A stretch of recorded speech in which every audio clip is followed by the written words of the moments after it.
Poor Black Maid risked her life to save millionaire kids. What he did in return was shocking.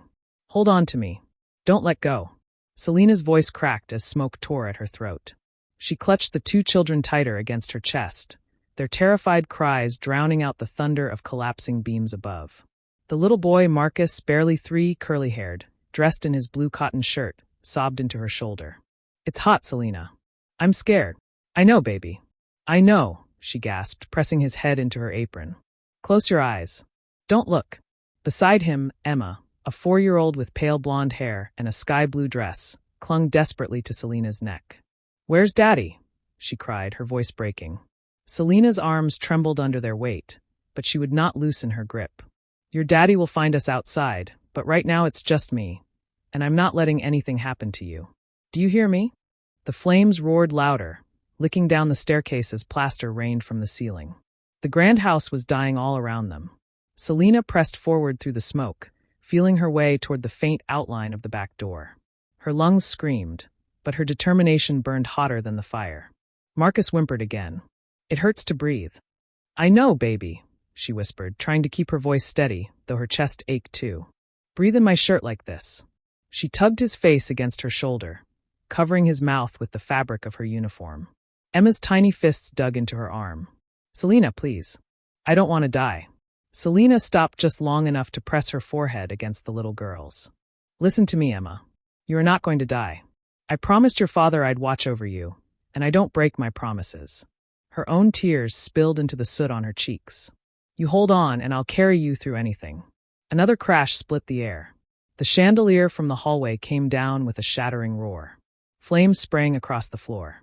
Selena spun, shielding the children with her own body.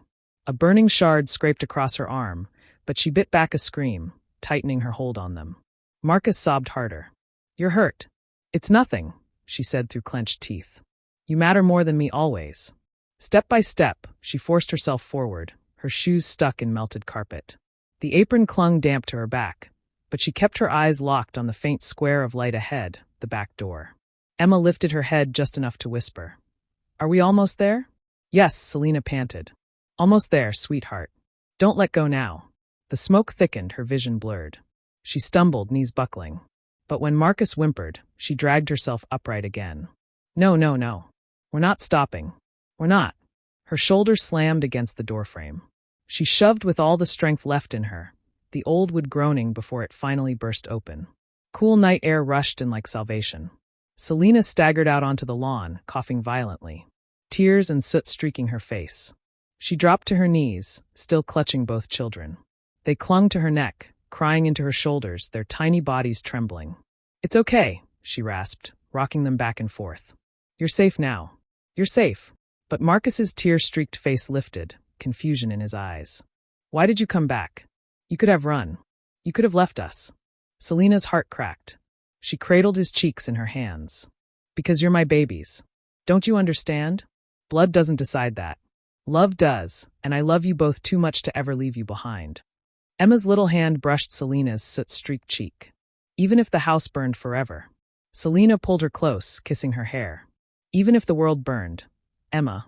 The glow of the fire behind them lit the lawn like an open wound. Neighbors shouted. Sirens wailed in the distance. But Selena's world had shrunk down to only the children in her arms. Her body shook with exhaustion, but she held them tighter as though letting go would undo everything she had just risked her life to do. Then from the driveway, a voice cut through the noise. Marcus. Emma. The children's heads snapped up. Daddy, they cried in unison. Through the chaos, a tall figure sprinted toward them, Adrian Caldwell, the millionaire whose empire filled newspapers, but whose heart had always lived inside this house. His suit jacket was half on, his tied loose, his face pale with terror. In his hand, he still clutched the car keys he had dropped when he saw the flames consuming his home. He fell to his knees in front of them, pulling his children into his arms, his voice breaking. Oh God, my babies, you're alive. He kissed their soot-streaked faces over and over, trembling as though afraid they'd vanish if he stopped. Marcus sobbed against his chest. Daddy, Selena saved us. She ran back when the fire started. She carried us out. Adrienne's gaze lifted, then finally seeing her. Selena knelt a few feet away, her apron blackened, her arm streaked with blood where a shard had cut her. She tried to steady her breathing, her face strewn with smoke and tears. For a long moment, Adrian just stared. All the walls of wealth, all the layers of distance between master and servant, employer and maid, crumbled in the heat of that fire because it wasn't him or his money or his guards who had saved his children. It was her, Selina, he whispered his voice. You went back for them. She swallowed hard, forcing herself to her feet, though her knees buckled. I couldn't leave them. There her voice broke. They're everything. Adrienne's throat tightened. And you risked your life. Selina shook her head, brushing trembling fingers over Emma's blonde hair. Their lives mean more than mine. If the house had fallen on me, it wouldn't have mattered as long as they got out. Silence pressed between them, broken only by the crackle of the fire. And then Adrian did something no one expected. He set the children gently down beside him, still holding their small hands, and turned to Selina. Then in front of the neighbors, in front of the smoke and the ruin of his fortune, he sank down onto his knees before her. The millionaire bowed his head to the maid. Selina froze, eyes wide. Sir, please don't. But Adrienne's voice rang out, shaking raw with gratitude. You gave me back my children. You gave me back my life. No amount of wealth can repay what you've done. But from this moment forward, you are not my maid. You are family. Gasps rippled from the onlookers. Even the children blinked in confusion. Emma tugged on Selina's hand. Does that mean you'll stay with us forever? Adrian turned to his daughter, eyes wet. Yes. If Selina wants to, she will never have to leave this house again. Not as staff, but as part of us. She will want for nothing. Her future will be secure, and the world will know that the woman who saved my children is the woman I trust above anyone else. Selina's tears spilled freely.